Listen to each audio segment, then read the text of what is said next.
on the BBC, the Health Secretary said there is a toxic culture in Downing Street that needs to change.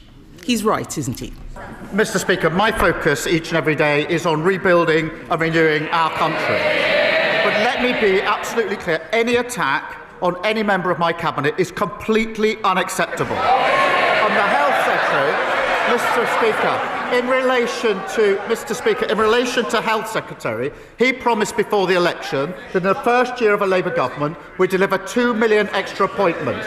We didn't deliver 2 million, or 3 or 4. We delivered 5 million extra appointments. And today the Health Secretary is in Manchester, where he's announcing that because of the action he's taken to abolish NHS England, he's putting more people on the front line. He's doing a great job, as is the whole of my cabinet. The person responsible for the culture in number 10 is his Chief of Staff, Morgan McSweeney. Does the Prime Minister have full confidence in him?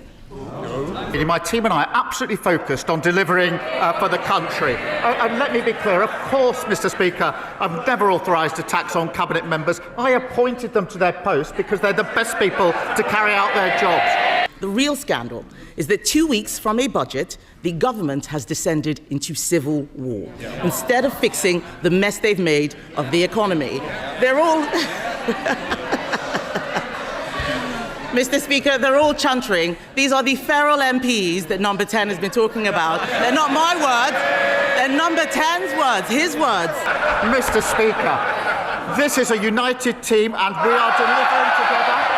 Look what we delivered. The fastest growth in the G7. 5 interest rate cuts. Trade deals with the EU, the US and India, all of which they oppose, we've delivered. President Trump is trying to destroy our BBC, not because he cares about the truth, but because he doesn't want to get away with his lies.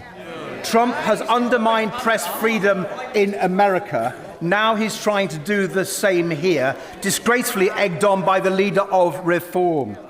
So will the Prime Minister tell President Trump to drop his demand for $1 billion settlement from the BBC? And will he guarantee that President Trump will not get a single penny from British licence fee payers? Let me be clear, I believe in a strong and independent BBC. Some would rather the BBC didn't exist. Some of them are sitting up there. I'm not one of them. In an age of disinformation, the argument for impartial British news service is stronger than ever.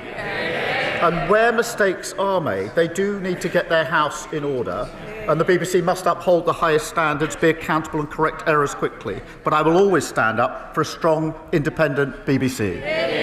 Davey.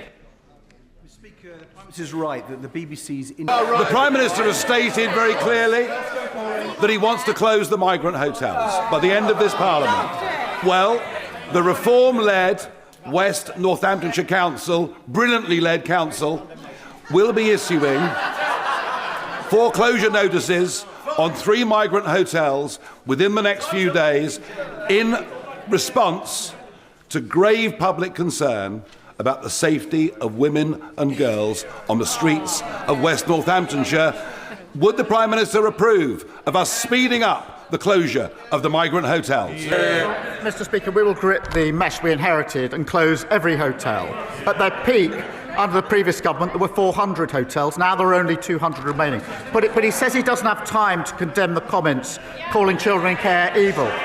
He's also not had the time, it appears, to condemn the racist comments of his own MP. Utterly spineless. Jeff Smith. Thank you, Mr. Speaker. Last week I visited the new diagnostic centre